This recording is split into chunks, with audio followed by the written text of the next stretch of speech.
টি-20তে বিশ্ব রেকর্ড করল হায়দ্রাবাদ। বিস্তারিত দেখুন পুরো ভিডিও জুড়ে। 2017 সালের আইপিএলে বেঙ্গালুরুর বিপক্ষে প্রথম 6 ওভারে 105 রান করেছিলেন কলকাতা নাইট রাইডার্স। পাওয়ার প্লেতে এটি ছিল আইপিএলের সর্বোচ্চ রেকর্ড। 7 বছর পরে আজ সেই রেকর্ডের পাশাপাশি টি-20তে স্বীকৃতি পাওয়া সর্বোচ্চ রান তোলার রেকর্ড ভেঙে দিল সানরাইজার্স হায়দ্রাবাদ। দিল্লির অরুণ জেটলি স্টেডিয়ামে দিল্লি ক্যাপিটালসের বিপক্ষে পাওয়ার প্লেতে বিনা উইকেটে 125 রান তুলে নিয়েছেন হায়দ্রাবাদ।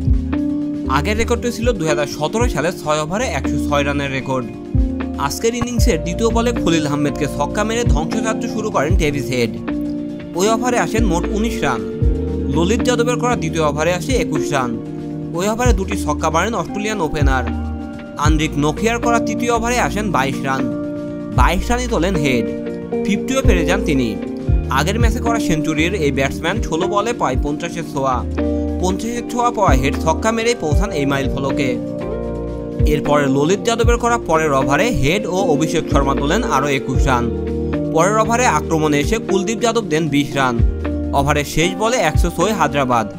আইপিএলের ইতিহাসে প্রথম দল হিসেবে 5 ওভারের মধ্যে 100 রান করার কীর্তি করে দলটি। পাওয়ার প্লে শেষ ওভারে আসে 22 রান।